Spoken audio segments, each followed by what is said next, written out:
বান্দরবানে যাই না অনেক বছর হলো, প্রায় ৩-৪ বছর হলো বান্দরবানে যাচ্ছি না। তবে বান্দরবানের মন্দির খুবই মিস করি। তবে এই রাঙামাটিতেও যে বান্দরবানের মন্দির স্বাদটা পাবো কল্পনাও করি নাই। কল্যাণপুরে বাজার করতে করতে দেখি যে ২ তলায় হচ্ছে একটা মন্দির দোকান আছে, তো ভাবলাম একটু মন্দির খেয়ে দেখি কেমন স্বাদটা। গিয়ে আমি একদম অবাক হয়ে যাই, কারণ মন্দির হাউসের পরিবেশটা অনেক সুন্দর ছিল।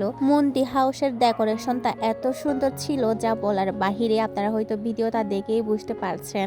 আমি যদি এতদিন আগে জানতাম যে এখানে সুন্দর একটা মন্দির হাউস আছে, তাহলে হয়তো আমি প্রত্যেক সপ্তাহে না পারলেও প্রত্যেক মাসে অন্তত ২-৩ বার যেতাম। তো যাই হোক, এবার এখানে কি কি পাওয়া যায় আপনাদেরকে বলি। নর্মাল মন্দি পাওয়া যায়, চিকেন লাক্সো পাওয়া যায়, তারপর মন্দির লাক্সো পাওয়া যায়, ডিম লাক্সো, তারপর হচ্ছে আরো চিকেন বল, মোমো, আরো অনেক ধরনের চা পাওয়া যায়, কোল্ড ড্রিঙ্কস পাওয়া যায়। আমি বান্দরবানে গিয়েছিলাম ২০১৬ সালে। তখন গিয়ে হচ্ছে আমাকে মন্দি খাওয়ানো হয়, তবে দুঃখের বিষয় হলো আমি প্রথম দিকে মন্দি খাইতে পারতাম না। এরপরে যখন কয়েক মাস কেটে যায় তখন আমার হচ্ছে মন্দি হয়ে যায় প্রিয় খাবারের মধ্যে একটা। ও আর হ্যাঁ, এই মন্দি হাউসে কিন্তু মন্দি ছাড়াও এখানে অনেক কিছু পাওয়া যায়, যেমন বার্গার পাওয়া যায়, চিকেন বল পাওয়া যায়। আমরা নিয়েছিলাম চিকেন লাক্সো, যেটা আমি খুবই পছন্দ করি। এছাড়াও নিয়েছিলাম আমরা চিকেন বল। মন্দি লাক্সোটা যখন আমার সামনে এসে যায়, আমি এক চামচ খেয়ে দেখি যে এটা হচ্ছে একদম ঠিক বান্দরবানের স্বাদটার মতো।